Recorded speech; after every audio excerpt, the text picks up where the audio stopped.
Amen. Amen. Combien croient qu'avec Dieu, nous pouvons espérer, nous pouvons compter sur lui et nous pouvons croire en lui. Vous pouvez vous asseoir.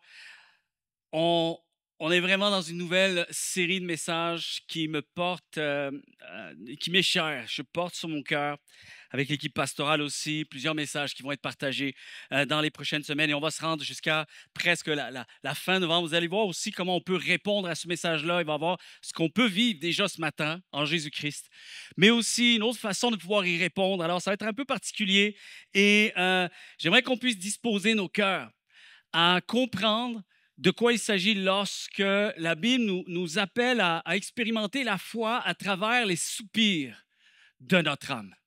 À travers les soupirs de notre âme. Un soupir, chers amis, c'est quelque chose que l'on exprime au point même que nous ne parvenons pas toujours à pouvoir bien le décrire. C'est pour ça qu'il y a même amené où l'Esprit de Dieu va susciter en nous comme des soupirs inexprimables, des choses qui sont très réelles, mais très difficilement explicables à d'autres. C'est comme un état d'esprit. C'est comme, je dirais, un état de cœur. C'est d'être positionné dans quelque chose de bien précis et pourtant très difficile parfois d'y mettre vraiment une formule magique, d'y mettre une définition toute claire, toute complète et c'est pas forcément la même chose d'une personne à une autre. C'est pas les mêmes soupirs, c'est pas la même façon qu'on va l'exprimer et c'est ça qui est riche, c'est ça qui est bon. C'est pour ça qu'on peut parler des soupirs de l'âme lorsqu'on est tous ensemble parce qu'il y a de la place pour tout le monde. Amen. Il y a de la place pour tout le monde. Soupirer après Dieu. La définition de soupirer après Dieu, selon aussi ce que l'on voit à travers les Écritures, à travers la Bible. Alors, il faut se fier à la Bible pour savoir comment nous sommes appelés à exprimer les soupirs de notre âme pour que notre foi puisse continuer à grandir et être sur le chemin qui plaît à Dieu. Amen. Chemin qui plaît à Dieu. Alors, soupirer après Dieu, c'est un profond désir d'exister avec Dieu. C'est d'exister, pas seulement, mais d'exister avec Dieu. C'est de vivre ma vie et d'être absolument conscient et faire en sorte d'être intentionnel que ma vie compte pour Dieu. Amen. Un profond désir d'exister avec Dieu dans une proximité vraiment réelle avec lui. Combien croient que c'est possible d'expérimenter, de vivre une proximité réelle avec Dieu? C'est tout le sens de la foi. C'est tout le sens de la bonne nouvelle. La bonne nouvelle, c'est que la foi, c'est quelque chose qui s'expérimente et que Dieu se révèle à nos cœurs et dans nos vies. Et c'est pas seulement de vivre, mais j'irai plus loin, c'est vivre pleinement. C'est aller au bout de ce que ma vie est appelée à vivre. C'est comme si finalement tu réalises que tu n'es pas seulement dans une vie, tu es aussi embarqué, tu es aussi appelé, choisi pour une destinée. Et ça, c'est autre chose. On parle de vivre et on parle d'entrer dans notre destinée. Ça, c'est autre chose. Et ça, c'est de croire que finalement que tout ce qui nous arrive, si je parviens à pouvoir mettre toutes les circonstances de ma vie dans cette perspective que je ne suis pas seulement né, mais j'ai été créé pour une destinée. Et ça change absolument tout, chers amis. Et c'est ça qui fait qu'il y a une mesure de foi. Ce qui fait qu'il y a un ciel qui s'ouvre. Ce qui fait que la foi ouvre le ciel. Et c'est une foi qui devient agréable à Dieu. Parce que Dieu peut s'en servir.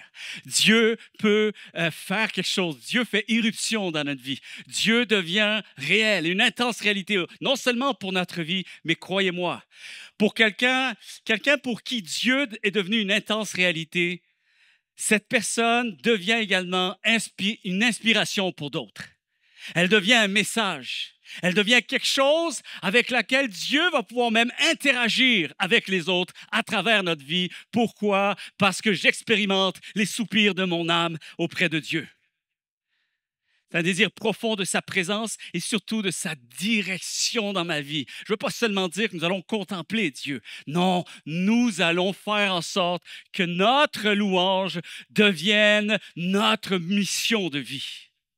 Et c'est totalement différent. C'est là qu'on entre dans les soupirs. Quelque chose qui va au-delà des circonstances. Quelque chose qui fait que je retourne à Dieu parce que je veux voir une percée de sa part. Je veux vivre une percée divine dans mon existence. Je ne veux pas errer seulement. Je ne veux pas faire partie du décor général. Je veux croire que ma vie possède une combinaison unique avec Dieu et j'ai été créé pour un but et pour une destinée en sa présence. Quelqu'un devrait dire Amen. C'est vibrer. C'est vibrer sa vie. C'est pas juste vivre sa vie, c'est vibrer sa vie. C'est être remué de l'intérieur. C'est garder une vision. C'est marcher avec une vision pour Dieu. Et bien plus que ça, c'est vibrer pour sa gloire et pour son honneur. Tout à l'heure, je vais reprendre un peu la guitare pour on va chanter un chant qui dit pour sa gloire.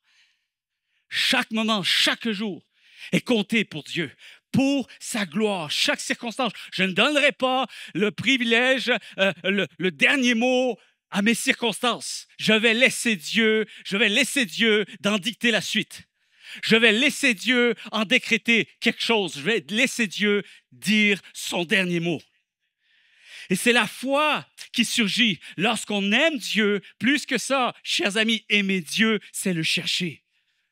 Hein, on dit toujours, des chercheurs qui cherchent, on en trouve. Ça, il y en a. On en trouve. Mais des chercheurs qui trouvent, on en cherche encore. Et je veux faire partie de ceux qui possèdent le témoignage que Dieu est devenu une intense réalité pour ma vie. Je connais Dieu. Pourquoi? Parce que je le cherche. Je l'aime, je le cherche. Et je le cherche parce que je l'aime. Alors la soif, ce n'est pas seulement un truc qu'on attend, chers amis. Aimer Dieu, soupirer après Dieu, c'est comme si tu déclarais, Seigneur, il y a ceux qui vont penser à toi, mais il y a ceux et celles qui vont soupirer après toi. Et là, c'est très différent. Parce que là, c'est comme si tu prenais une résolution. C'est comme si tu t'engageais devant Dieu. C'est comme une prise de conscience et que tu lui donnais ton cœur. C'est comme si tu as saisi que le cœur de Dieu est accessible. Et tu ne fais pas seulement comprendre ou essayer de discerner ou de contempler cette vérité de loin. Non, je comprends que Dieu est accessible. Alors voici, Seigneur, je vais me positionner pour que mon cœur puisse maintenant chercher le tien. Et je vais apprendre à soupirer après toi en toutes circonstances. Chaque saison de ma vie, et même redonner du sens à mon passé, redonner du sens à mes blessures, redonner du sens à mes incompréhensions, parce que je réalise que Dieu est bien plus grand que ce qui m'arrive présentement ou que ce qui m'est arrivé. Je soupire après Dieu pour l'ensemble, pour une raison d'être de l'ensemble de mon existence. Quelqu'un devrait dire Amen. C'est pas un truc qu'on attend, c'est un truc que l'on cherche. Dieu, c'est un cœur que l'on cherche, que l'on veut vraiment. Est-ce que vous avez déjà voulu quelque chose? Quelque chose que vous avez eu parce que vous l'avez voulu. Alors faites que la foi entre dans cette même catégorie de choses que vous désirez ardemment. Parce qu'en tout cas, je sais pour ma vie que ça fait des années maintenant que je ne peux pas dire nécessairement qu'il y a plus ou il y a moins. Il y a pas eu de battement. Depuis des années, je suis toujours avec cette même soif. On évolue, on vieillit. Il y a des circonstances, on rentre dans d'autres cycles de la vie. Mais mon cœur est toujours avec cette même soif d'honorer Dieu, de comprendre, de saisir, de vivre encore des percées pour ma vie parce que je sais que Dieu est un être que l'on peut continuellement chercher et soupirer après. Et ça dit dans le psaume 42, versets 2 à 3, ça dit « Comme une biche soupire après des courants d'eau, mon âme soupire après toi. » Après toi. Et c'est là la force. Ce passage démontre une puissance dans la vie de ceux et celles qui cherchent Dieu. Et c'est drôle, hein, comment l'exemple typique, c'est de prendre une biche. Dans la faune animalière, la biche est loin d'être l'animal qui domine. On va dire, c'est une image de vulnérabilité. C'est même presque très fragile et ce n'est pas forcément signe de puissance lorsqu'on parle de cet exemple-là. Mais il y a quelque chose qui finit par triompher et qui montre que finalement la foi est accessible à tous. C'est l'image parfaite lorsqu'on voit Jésus-Christ qui prend en exemple Pierre dans le Nouveau Testament et il va faire de Pierre la personne qui va bâtir son Église. Et il lui annonce ceci avant qu'il le renie 3 fois. Il lui démontre, il lui déclare déjà sa destinée avant qu'il ne flanche. Pour que Pierre ne pense pas, finalement, s'il n'y avait pas eu d'erreur. Mettons que Jésus lui annonce tout ce qu'il allait faire pour lui et que Pierre ne réalise pas à quel point il demeure encore vulnérable pour qu'il ne pense pas que le succès qui va arriver par la suite, il ne pense pas que ça vient de ses propres forces ou de ce qu'il est, mais de réaliser que c'est une grâce que Dieu m'accorde et que c'est parce que mon cœur reste attaché à lui et lui fait la différence dans mon existence. Alors j'aimerais vous dire ce matin que soupirer après Dieu, ça n'a rien à voir avec ce que l'on possède comme atout ou talent ou personnalité privilégiée. On n'est pas là du tout. Tout le monde, tous, on est tous inclus. Dans le fait de croire, absolument, soit dans cette mesure de foi, tu as été créé pour une destinée et qui va être conduit par la grâce de Dieu. Amen. Et c'est là que finalement soupirer après Dieu. De cette manière-là, il faut, chers amis, que ça devienne notre table de travail. Notre quête la plus ultime. Tout ce que l'on poursuit dans la vie n'est que le prolongement de son amour pour nous. Le prolongement de sa grâce. Le prolongement du fait qu'il s'est révélé à moi. Dieu est au cœur de tout ce que je vise de vivre ici-bas. Et c'est comme ça devient mon tableau de bord. C'est ce qui indique ma route. Soupirer après Dieu, c'est ce qui indiquera ma route. Les choix que je vais faire, les choix qu'il y aura à faire, les choix qui s'en viennent, c'est le fait que je soupire après Dieu. Donc, mes choix ne seront que le reflet de ce que mon cœur désire poursuivre avec Dieu. Le tableau de bord, c'est où j'en suis, où je vais. C'est la suite. C'est ce que je chéris le plus. C'est ça, soupirer après Dieu. Voici ce que je chéris le plus. Voici même ce que je suis prêt à préserver, à veiller. C'est pour ça que Paul parle de préserver, persévérer, combattre. Travaille à ton salut, travaille à ta foi, protège le don, protège le dépôt. Tout ça fait partie d'une âme qui soupire après Dieu. C'est pas de le faire avec contrainte, c'est pas de le faire parce qu'on y est forcé. Non, c'est comme si Paul dit, je vais pas essayer de convaincre qui que ce soit, mais ceux qui s'y reconnaissent, vous comprendrez. Parce que c'est ta vision. C'est ce que tu vises, c'est ce que tu chéris le plus dans ta vie.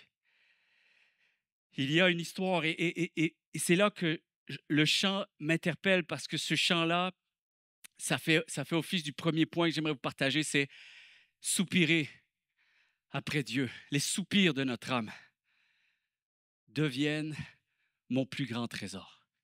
Est-ce que vous êtes là? Mon plus grand trésor. Et vous savez ce que c'est? C'est cette soif qui va démontrer que c'est ce que je cherche le plus au monde. Et il y a une histoire extraordinaire. C'est l'histoire d'un jeune homme qui, elle est vieille cette histoire, mais c'est pas grave, elle est vraiment inspirante.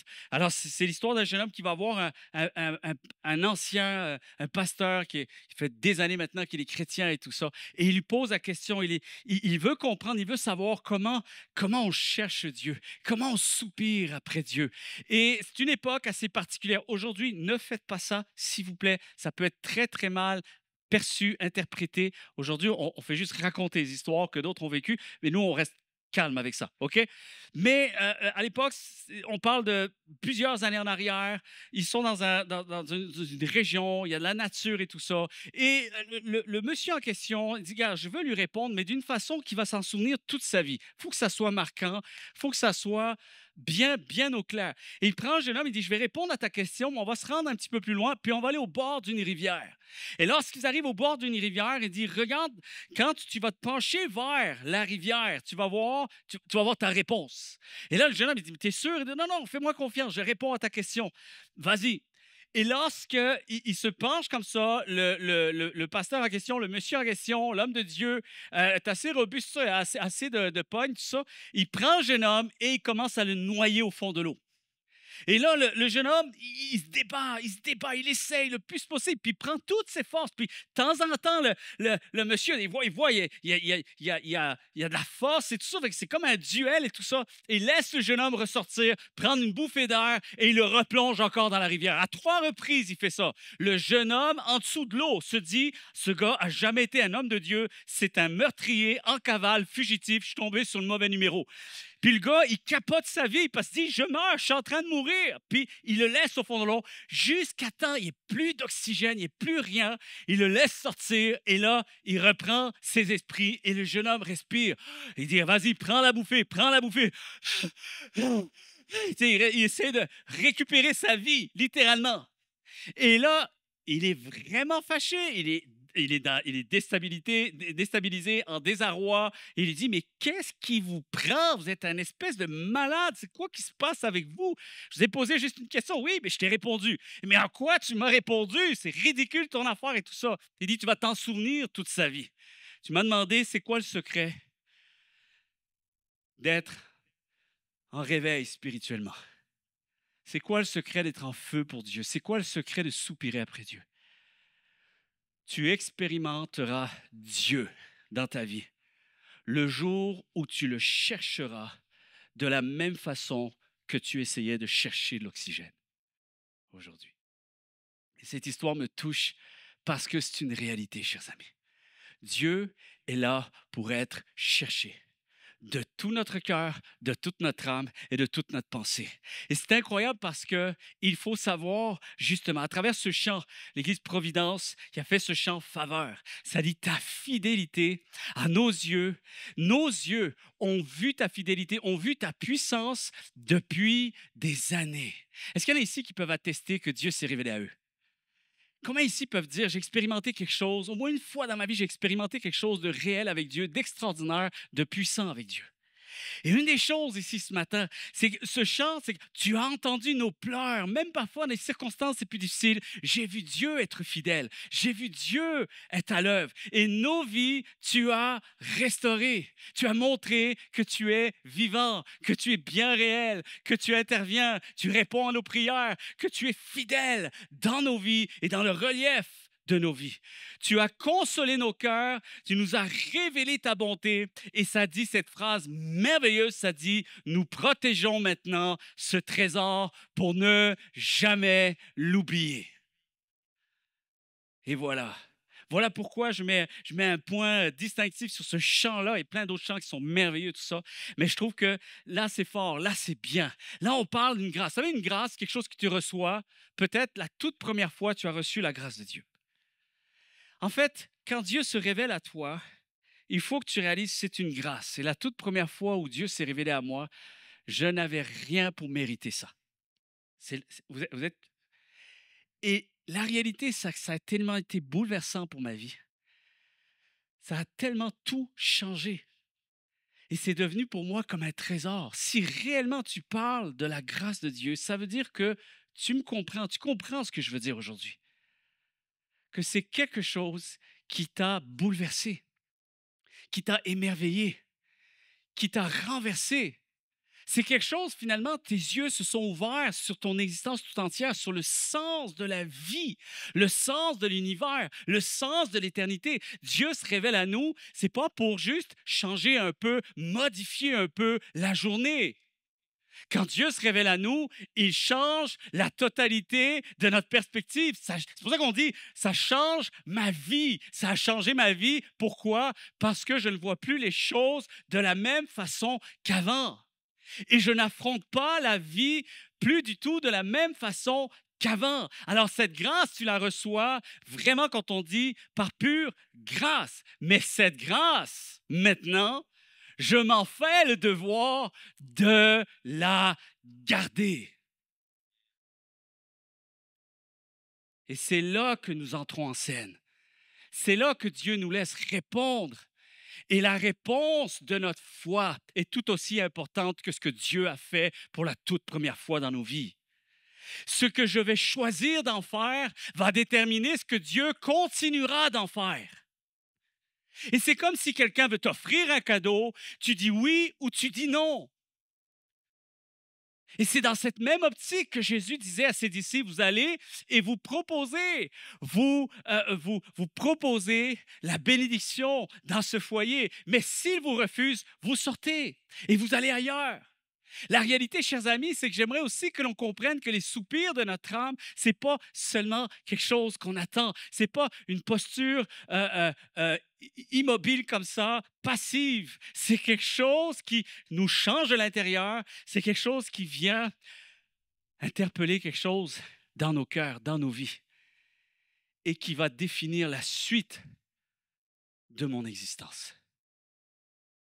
Et je vais laisser Dieu continuer à se révéler. Ce n'est que le début.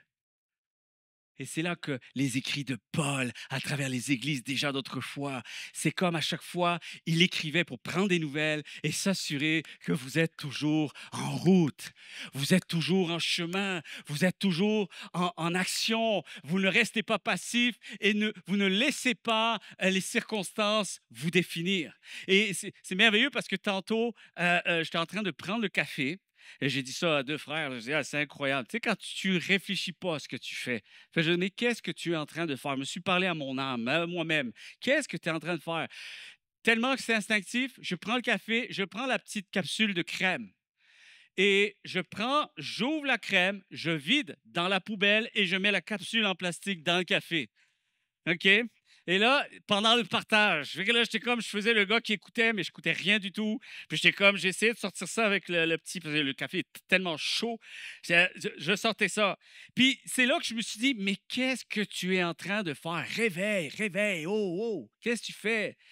Puis c'est fou parce que ça tombe super bien. Des fois, j'ai comme, bon, ben, merci Seigneur, c'est une bonne anecdote pour le message tantôt, mais où j'en suis? Où j'en suis dans ce qui m'arrive? Est-ce que je suis derrière ou est-ce que je suis en avant? Est-ce que je laisse toutes les choses décrire la suite? Est-ce que je me laisse définir ou est-ce que j'ai un mot à dire là-dessus? Est-ce que je n'ai pas quelque chose finalement à influencer, à susciter? Est-ce que finalement le ciel n'attend pas que finalement la grâce de Dieu me bouleverse au point que cette grâce ne reste pas en vain?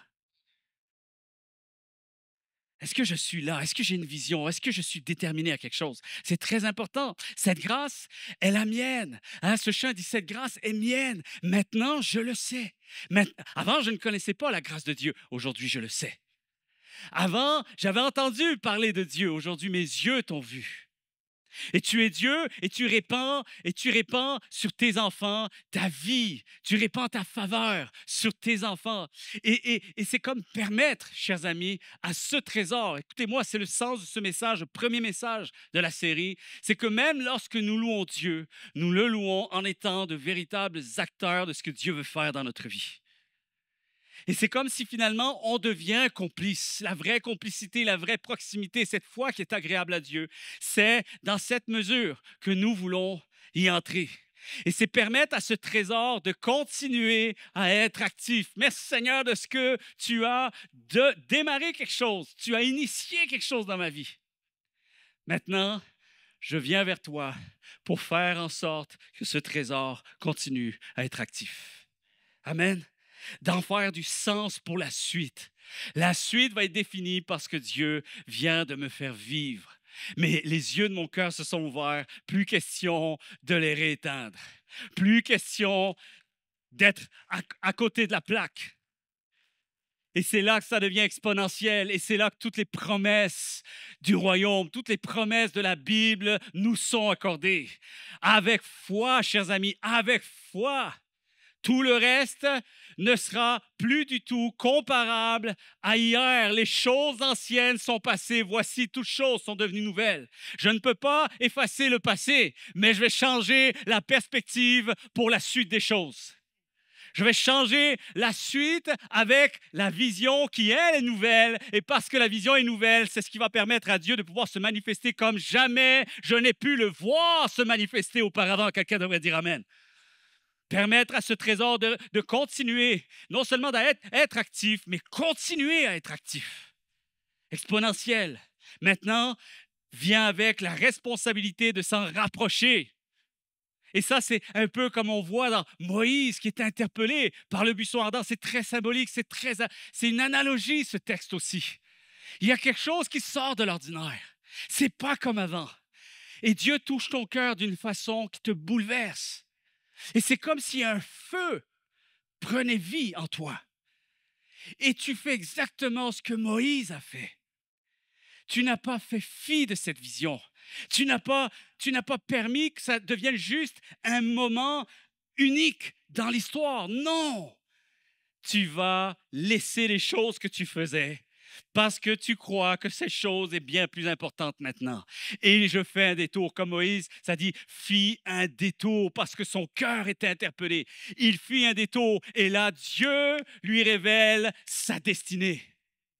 On entre dans notre destinée parce qu'on veut y entrer, chers amis. Parce que notre cœur est assez touché pour vouloir en connaître la suite. Amen. C'est vraiment un bon message en passant.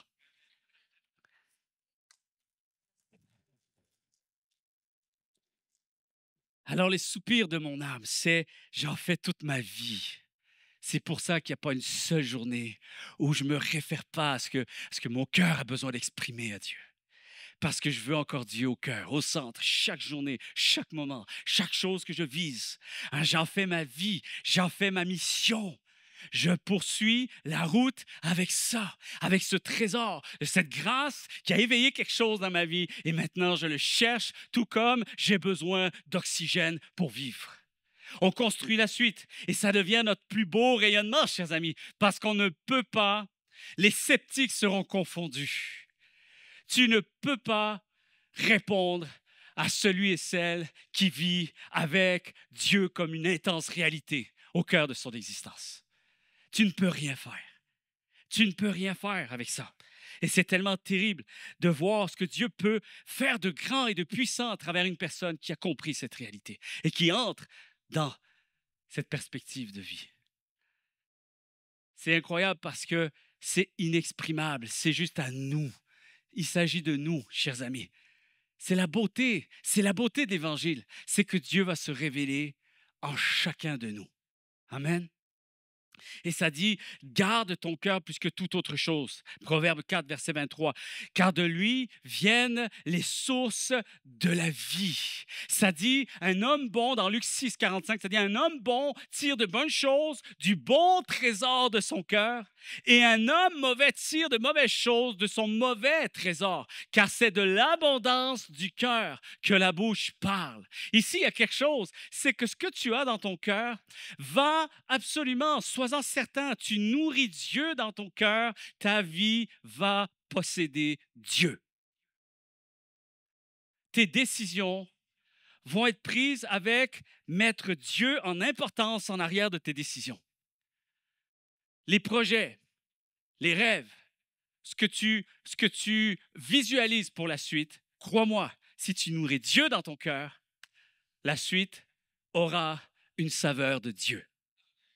Une saveur de Dieu dans tout ce que tu vas faire. Et c'est ça qui demeure notre préoccupation la plus ultime. J'aime le deuxième point, c'est nos soupirs. C'est nous, c'est quand ce qui soupire en nous devient notre boussole. Ça devient notre boussole. Les soupirs, c'est moi. Les soupirs de mon âme, chers amis, c'est moi. Je ne sais pas si ça vous dit quelque chose, mais comprenez bien, je vais vous le dire, je vais vous l'imager avec un discours qui a été fait à travers un homme qu'on appelle Carroll Shelby, et c'est un ancien coureur automobile. En 1966, Carroll Shelby et Ken Miles ont remporté la course prestigieuse du 24 heures du Mans en 1966, au-delà de toute attente. C'est Ford, Henry Ford, qui a voulu vraiment faire tout ce qu'il faut pour remporter la course la plus prestigieuse de l'époque. Et c'est incroyable parce que les trois voitures automobiles de Ford ont franchi la ligne d'arrivée. C'est assez exceptionnel comme histoire. D'ailleurs, l'image ici, vous regardez, c'est qu'il y a des acteurs qui sont là, fait qu'il y a un film qui a été fait. Et une des choses, vous allez voir dans le film, en fait, c'est un discours très célèbre. Il est repris par bien des gens, des conférenciers, même dans d'autres films. C'est un discours qui a marqué l'histoire, qui a marqué les esprits. Et le discours de Carroll Shelby a dit ceci. Écoutez bien. Elle a de la chance, la personne qui sait ce qu'elle a envie de faire dans ce monde. Parce que cette personne ne travaillera jamais un seul jour de sa vie. Et il y a des gens, très peu de gens, pour qui la question n'est pas ce qu'ils ont envie de faire, mais ce qu'ils doivent faire. Quelque chose les obsède, empêchez-les de faire cette chose et ils en perdront la raison, ils en perdront l'esprit. Vous ne les arrêterez jamais. Vous savez à qui il faisait référence à ce moment-là? À Ken Miles. Il faisait référence à ce coureur. Il voulait absolument ce coureur parce qu'il était convaincu que ce gars-là allait tout faire pour remporter cette course. Il était aussi très bon pour faire de la mécanique, ingénieur, l'électronique. Il était aussi bon dans la voiture qu'à l'extérieur. Et il a pris ce gars-là, et avec aussi Henry Ford à l'époque, qui était déterminé, il s'est entouré de gens déterminés. Donnez-moi des hommes et des femmes déterminés, et je vous dis, et il a annoncé ce jour-là, je vous dis que nous allons gagner la course du 24 heures du Mans. Et c'est tellement fort parce que, à quelque part, quand tu regardes les récits des Écritures, la Bible, chers amis, est-ce que tu as vu un peu ce que certaines personnes, des hommes et des femmes, dotés de la même nature que vous et moi, avez-vous remarqué ce qu'ils ont été capables d'accomplir? Est-ce qu'ils étaient des surhommes? Non. Est-ce qu'ils étaient plus aimés de Dieu que les autres? Non plus. Est-ce qu'ils étaient préférés? Non. Est-ce qu'ils ont eu des meilleures circonstances que toutes les autres? Absolument pas. Parfois même, les grands exploits se sont accomplis dans des circonstances que tu voudrais fuir. Toi et moi, on voudrait fuir. Mais ils sont restés au cœur de la fournaise. Et à la fin, il y a des exploits que Dieu a pu faire à travers leur vie. Et la réalité, chers amis, ils étaient dotés d'une vision. Leur âme soupirait après quelque chose de plus, d'autre que ce que ce monde leur offrait. Et c'est quelque chose d'absolument extraordinaire. Il y a aussi un grand discours qui a été fait dernièrement par une célébrité qui a dit que, dans le fond, lui, il a grandi dans l'ombre. Et il a dit une chose qu'il va falloir que tu choisisses. Quand tu grandis dans des circonstances qui ne sont pas toujours les plus favorables, tu n'es pas toujours le meilleur positionné pour la vie. Parfois, la vie ne te fait pas autant de cadeaux qu'à d'autres.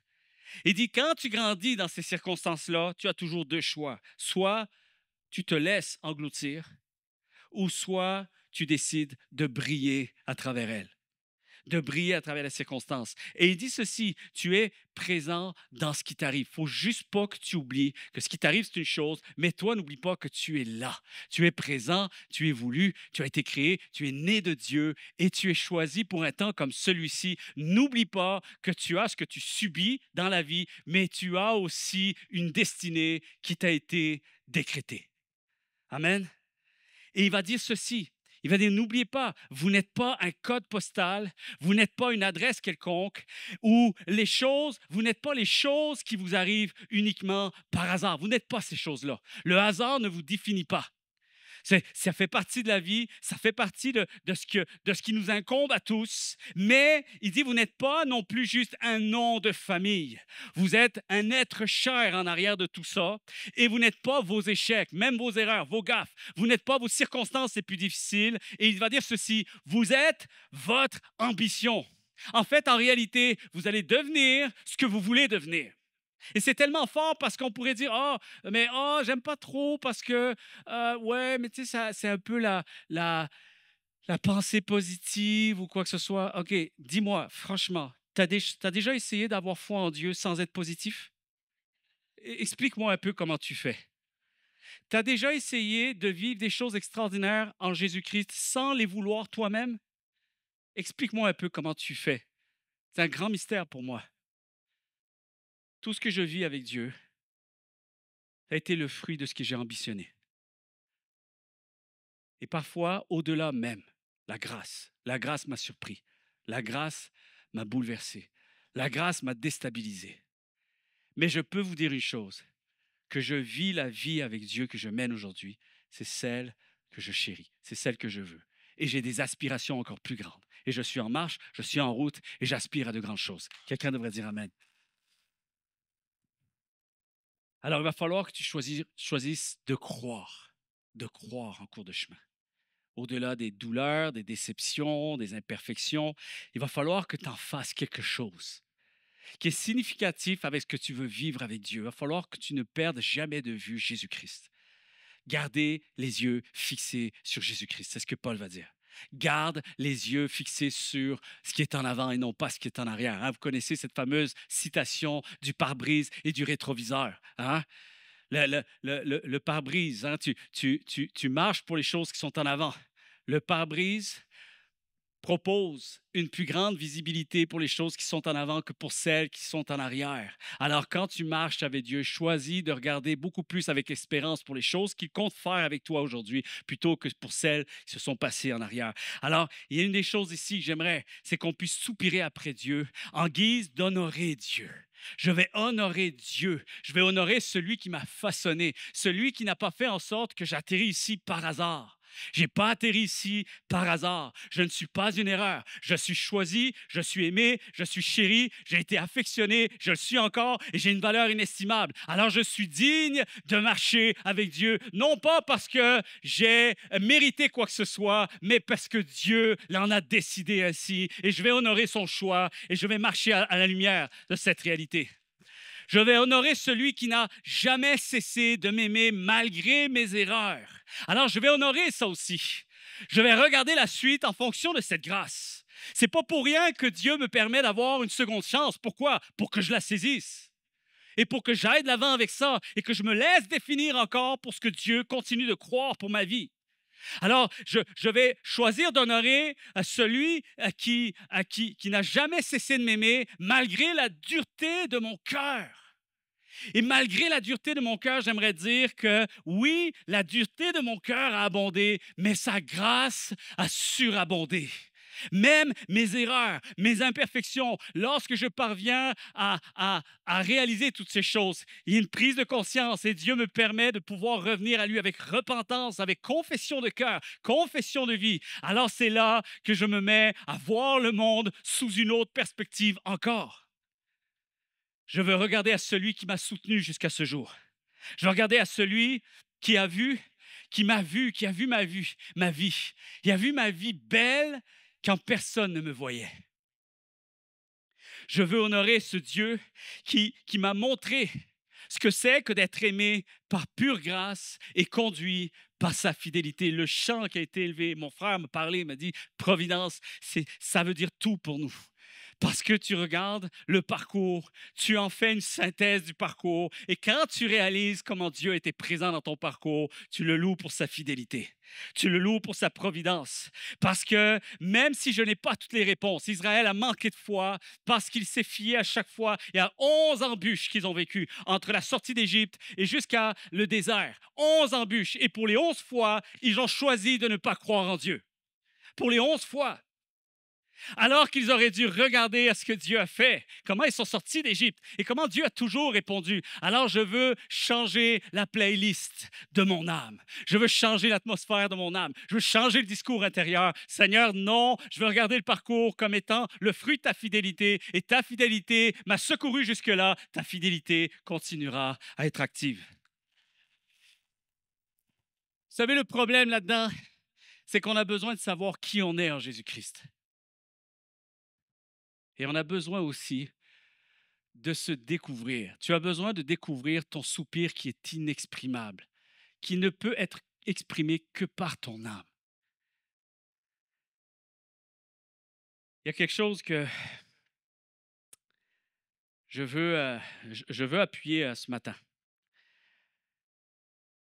Vous savez, lorsque ça dit qu'une biche soupire après Dieu, ça dit à un moment donné dans la Bible que l'Esprit de Dieu va nous saisir et parfois qui va aller au-delà de ce que je vais être capable de pouvoir même décrire, exprimer. C'est comme si l'Esprit de Dieu prend le relais. C'est comme si je n'ai même pas besoin de justifier quoi que ce soit. Est-ce que vous avez déjà vécu ça? Des fois, tu vis des trucs puis tu ne sais pas par où commencer. Respire un bon coup parce que tu as été créé par celui qui te connaît mieux que toi-même. Et que ta destinée, elle était conçue, tu as été conçu avant ta destinée. Avant que tu arrives, tu étais déjà conçu. Il avait déjà vu tous les jours que tu étais destiné. Respire un bon coup. Et dis-toi une chose, que tu es connu parfaitement de Dieu. Parfaitement de Dieu. Maintenant, le truc, c'est pas que Dieu te connaisse. Lui, il te connaît. Maintenant, il veut t'aider à ce que tu saisisses qui tu es en lui.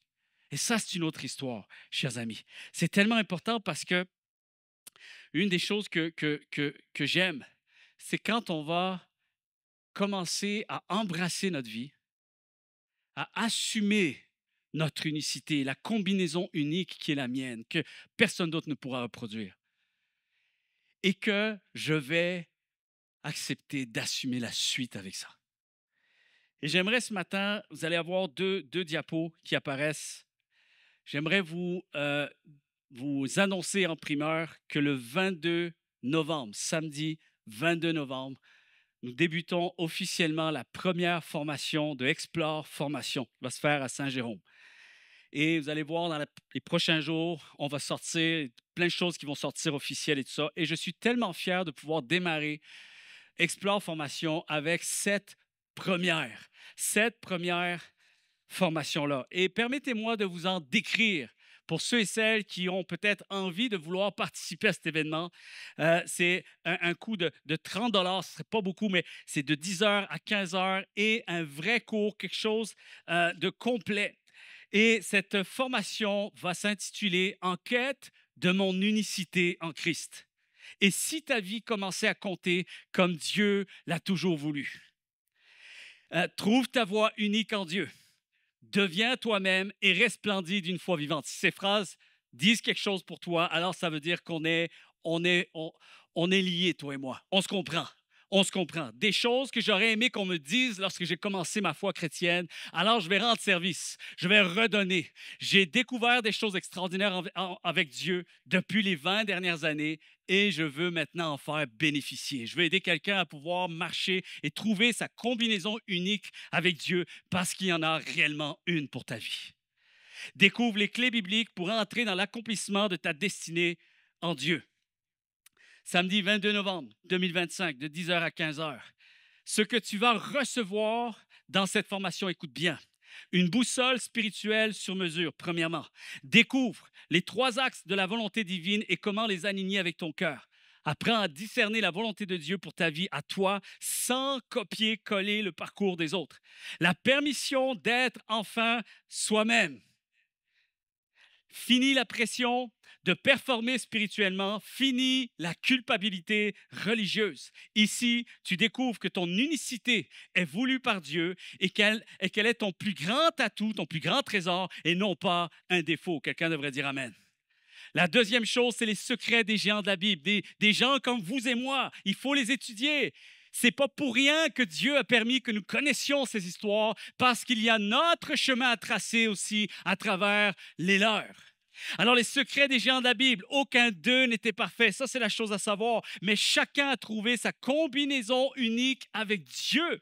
Et tu apprendras comment ils ont navigué leur propre destinée et comment faire pareil. Combien ici désiraient pouvoir faire pareil que ceux qui nous ont précédés, qui ont eu foi en Dieu avant nous? Ensuite, un plan concret pour avancer. 6 façons pratiques de découvrir la volonté de Dieu. Pas de formule magique, mais des clés humaines, accessibles et profondément bibliques pour cheminer avec confiance, courage et sérénité. Également, la grâce comme moteur, pas la performance. Une foi qui respire, qui grandit et qui te libère au lieu de t'écraser. Comment passer de la confusion à la clarté sans jouer, sans avoir à jouer au chrétien parfait. Également, l'impact, nous allons voir l'impact de notre unicité sur les autres. Le fait que tu poursuives ta propre unicité en Jésus-Christ, c'est ce qui fait que tu rends service à notre unité tous ensemble. Ta destinée n'est pas juste pour toi, elle complète le monde. Découvre pourquoi ta différence est nécessaire et qu'elle devient une bénédiction pour ton entourage et même pour l'Église de Jésus-Christ. L'objectif de cette formation, chers amis, le 22 novembre, c'est d'en ressortir avec une vision claire pour ta vie, une foi qui te ressemble, qui t'anime et qui t'amène à grandir plus fort et plus libre. Pour qui est cette formation? Écoute bien, c'est important, les mots sont choisis. Cette formation est pour toi si tu en as marre de jouer au chrétien modèle. Tu en as marre des sourires de façade, tu en as marre des prières en pilote automatique et cette impression constante que ta foi sonne faux. Cette formation est pour toi si tu te sens coupable de ne pas vibrer pour les mêmes choses que les autres. Et tu commences à croire même que le problème, c'est toi. Viens très vite à la formation. C'est pour toi si tu ne sais plus quoi répondre quand on te demande c'est quoi ta vision. Parce qu'honnêtement, tu n'en as aucune idée et ça te pèse. C'est pour toi cette formation, si tu as l'impression même d'être coincé entre ce qu'on attend de toi et ce que tu ressens vraiment. Et tu ne sais plus comment réconcilier les deux. Alors, si tu as envie de servir Dieu, mais tu ne sais pas comment y parvenir, c'est encore très flou pour toi, je t'invite à venir à cette formation sans te perdre, mais pour te retrouver. Tu viens pour te retrouver. Et j'aimerais dire aussi ce matin, et c'est tout le sens du message, les mots sont choisis. Cette formation n'est pas pour toi si tu cherches des formules toutes faites pour réussir spirituellement. Cette formation n'est pas pour toi si tu veux qu'on te dise exactement quoi faire sans avoir à réfléchir. Cette formation n'est pas pour toi si tu préfères rester dans le confort du conformisme religieux et si tu n'es pas prêt à remettre en question certaines de tes croyances limitantes. Il y a des choses que tu dois absolument faire une mise à jour et que tu laisses l'Esprit de Dieu faire la mise à jour dans ton âme afin de retrouver les vrais soupirs de ton âme qui vont t'amener à un épanouissement et non pas à un écrasement. C'est tellement important. Si tu veux vraiment, si tu as soif de découvrir le cœur de Dieu pour ta vie et resplendir d'une foi réelle et vivante, je me bats pour ça, je travaille pour ça. Je travaille très fort pour moi, pour ma vie à moi. Et je considère que je m'épanouis en Jésus-Christ. J'aimerais pouvoir t'aider à trouver ta voie d'épanouissement aussi en Jésus-Christ. C'est possible. J'aimerais dire à quelqu'un, c'est possible. C'est possible. Triompher en Jésus-Christ, c'est possible malgré tes défauts. Et tu ne vas pas devenir du jour au lendemain quelqu'un d'autre. Tu ne vas pas, t'es brun, tu ne vas passer blond. Non, non, non, non, non. Non, mais c'est possible de sentir que Dieu fait une œuvre dans ton âme et dans ton cœur et quelque chose est en train de prendre une toute nouvelle tangente. C'est possible si tu es prêt à assumer ton unicité parce que tu sais au fond de toi-même que c'est exactement là que Dieu veut te rencontrer. Quelqu'un devrait dire Amen. Alors, inscris-toi. Il y a deux possibilités. Si tu es inscrit à la newsletter ce matin, le premier geste ce matin, je vous l'ai dit qu'on allait répondre assez particulièrement à ce message. Si tu es inscrit à la newsletter de CCH, donc tu vas recevoir ce qu'il faut dans la newsletter de CCH. Tu vas voir, on va vous rediriger sur une autre page qui va faire partie maintenant de Explore Formation. Mais si tu n'es pas inscrit à la newsletter de CCH, je te conseille de pouvoir écrire à info.cchéritage.org et de dire tout simplement tu veux qu'on t'inclue dans la newsletter pour que tu puisses recevoir toutes ces nouvelles activités qui vont commencer à avoir lieu maintenant dans la vie de l'Église CCH. Ou tu peux aller aussi à l'extérieur, à point d'accès. Tu peux dire, hey, je veux m'inscrire parce que je veux savoir tout ce qui s'en vient à propos de Explore Formation. Est-ce que vous êtes là ce matin? Est-ce qu'on peut finir avec quelque chose? Quand les soupirs de notre âme deviennent notre force. Amen. Pendant que je commence à conclure un peu ce message, je vais transitionner tantôt. Et juste aussi à l'équipe technique de pouvoir m'aider de ce côté-là. J'aimerais dire quelque chose de très important. Vous savez, souvent lorsqu'on parle de la foi, on a l'impression qu'il va se passer quelque chose et puis ça va nous dépasser, ça va nous transporter. Et on va faire des choses un peu comme Dieu va diriger les choses. J'aimerais vous dire, Dieu va diriger les choses, c'est clair. Dieu va faire les choses. Dieu va être au cœur de ce qui va te permettre de vivre, d'expérimenter. Mais il va falloir aussi que tu prennes une résolution ce matin de t'y attacher à ces choses que Dieu a pour toi, quoi qu'il arrive, coûte que coûte. C'est exactement, je n'avais aucune révélation de ce qu'il fallait dire, comment il fallait s'exprimer à Dieu. J'avais 20 ans. Quand mon cœur était touché, je me suis surpris à dire, Seigneur, je ne te connaissais pas. Aujourd'hui, je te connais, mais je peux t'assurer que je te donne ma vie entière. Ça, c'est pas juste aujourd'hui, là. Quoi qu'il arrive, c'est trop fort, c'est trop puissant, c'est trop évident, c'est trop réel et c'est trop bon. Pas question que je ne veille pas à ce trésor. Pourquoi je vous dis ça? Parce que il y a des moments qui vont être difficiles. Il y a des moments qui ont été difficiles et d'autres moments qui seront encore difficiles. Il va falloir que vous passiez au travers. Amen. Avec les soupirs de votre âme. Avec les soupirs de votre âme. Une des choses que cette raison pourquoi il est important de soupirer après Dieu, pas de penser à Dieu, pas de juste prier de temps en temps à Dieu. On peut-tu faire quelque chose? On prend tous ces clichés-là, on les met de côté. C'est fini ça. Ça, c'est mon ancienne vie chrétienne d'avant. Il y a mon ancienne vie sans Dieu. Il y a mon ancienne vie un peu chrétienne où je n'avais pas encore saisi quelque chose. Puis aujourd'hui, je prends une résolution. C'est fini. Je ne vais plus m'exprimer par la prière, par les pensées, par des petites vidéos par-ci, par-là. Je vais m'exprimer à Dieu avec les soupirs de mon âme. OK? On passe à d'autres choses. Et voici ce qui arrive. 7 raisons de soupirer après les choses de Dieu. Voici ce qui se passe. Pourquoi? Parce que ça va te sauver, ça va te préserver. 1, parce que le parcours sera long et périlleux. Tu as besoin d'apprendre à soupirer après Dieu. Les soupirs de ton âme vont te sauver, vont te préserver. Les soupirs de ton âme, c'est ce qui va permettre à Dieu de devenir ton secours. Je vais chercher le secours de l'Éternel parce que je suis bien loin de juste prier. Je suis en train de soupirer après lui. Est-ce que vous êtes là ce matin? La deuxième chose, pourquoi tu vas expérimenter quelque chose de puissant avec Dieu lorsque tu vas commencer à soupirer après lui? Parce que tu ne peux pas prier à Dieu ce qui ne t'accomplit pas. Et c'est important parce qu'on ne joue pas à la prière. C'est un être qui s'adresse à un autre être. C'est un vrai échange, une proximité, une complicité. C'est un cœur pour un autre. C'est à mi-chemin entre le cœur de Dieu et le mien. Mon cœur est tout aussi important que ce que Dieu désire pour moi. Je veux ce que Dieu veut pour moi. Ce que Dieu croit qui est bon pour moi, je veux finir par le croire aussi pour moi-même.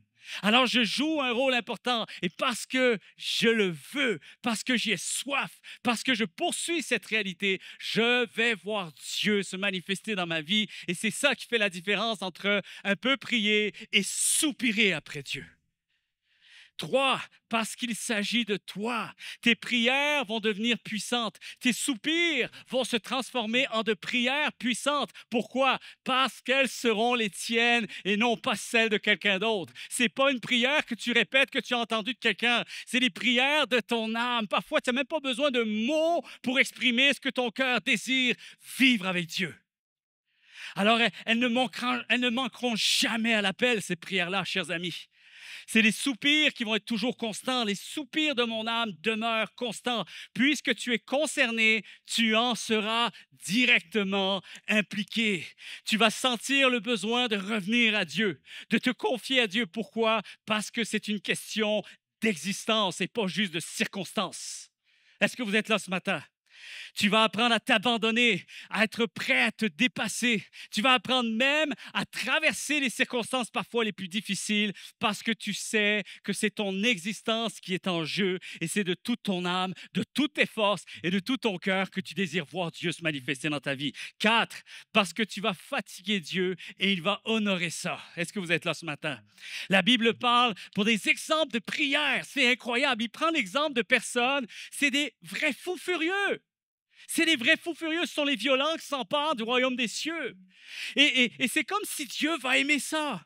Il prend cette femme, la veuve, qui va voir le juge inique. Et le juge va finir par lui accorder faveur à cette femme. Non pas parce qu'il trouve que c'est juste, parce qu'il a envie. Non, c'est juste parce que cette femme l'a fatigué à n'en plus finir.